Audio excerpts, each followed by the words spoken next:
ازيكم عاملين ايه؟ يا رب تكونوا بخير. تعالوا النهارده بقى هقول لكم على الكريب ازاي بنعمله في البيت بطريقه حلوه قوي وطعمه يجنن، احلى بكتير من اللي احنا بنشتريه من بره.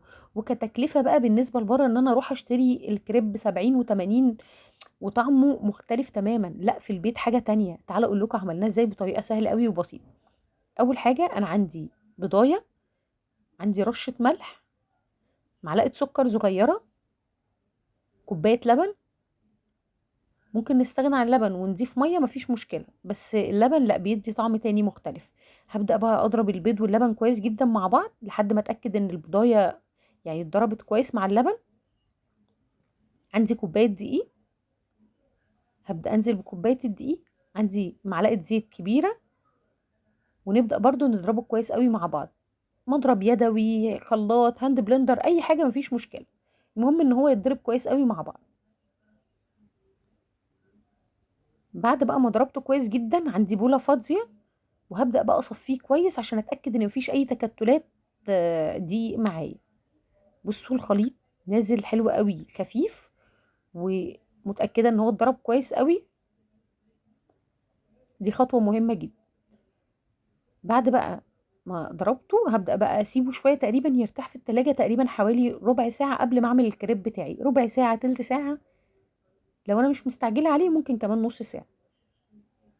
وكده بقى يبقى خليط الكريب بتاعي جاهز معايا.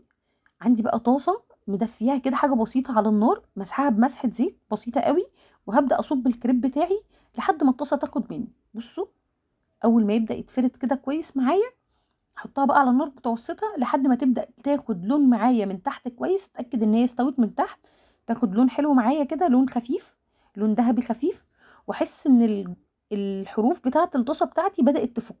بصوا، هبدا بقى اقلبها، وعايزه اديها برضو لون برضو خفيف قوي من تحت، وهبدا اعمل بقى الكريب بتاعي كله بنفس الطريقه كده. بصوا العجينه بتاعتي طريه وحلوه قوي. بصوا، مفيش اسهل من كده، كريب سهل قوي وبجد احلى بكتير من اللي احنا بنشتريه من بره. تعالوا اقول لكم بقى على حشوه الكريب بتاعي. ممكن اي حشوه طبعا انتوا بتحبوها.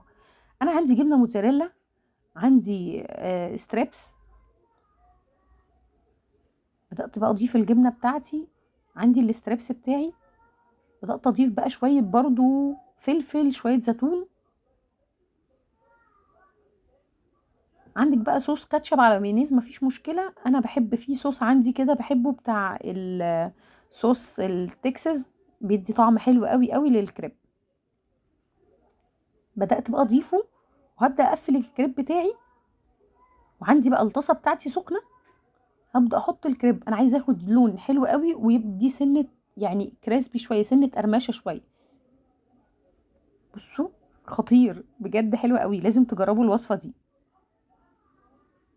بدات بقى احطه في الطاسه بتاعتي كده لحد ما ياخد لون على الوشين، وهخرجه ويبقى مش عايزه اقول لكم احلى اكله واسهل اكله، ومش هتاخد مننا ثواني. عايزه اقول لكم اكله بسيطه قوي وطعمه يجنن.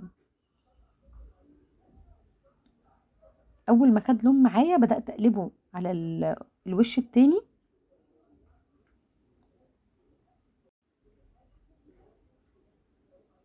بصوا منظره يجنن. هقول لكم بقى على خطوه تانية حلوه قوي هنعملها دلوقتي، وطبعا ده للناس اللي بتعشق الجبن والحاجات دي، اللي بتحب الجبن والحاجات دي، دي خطوه حلوه قوي بتدي طعم يجنن برضو. بصوا الجبنه بقى الموتزاريلا ساحت وبقى بجد خطير. عندي معلقه كده جبنه موتزاريلا، هبدا بقى احطها في الطاسه. انا عايزاه اديها لون كده، لون حلو قوي، لون ذهبي كده، تبدا الجبنه تسيح وتاخد لون من تحت حلو قوي، بتاخد سنه قرمشه تجنن.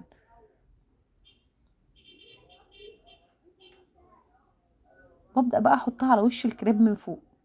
يا جماعه حاجه كده من الاخر، ولا تقولوا لي بقى الكريب بتاع بره ولا اي حاجه. يعني عايزه اقول لكم في البيت لا، مختلف تماما. مستنيه بقى ان انتوا طبعا تجربوا الوصفه وتقولي لي رايكم فيها. سهله قوي ومش هتاخد مننا عايزه اقول لكم دقايق بجد، واحلى بكتير من اللي انتوا هتشتروه من بره.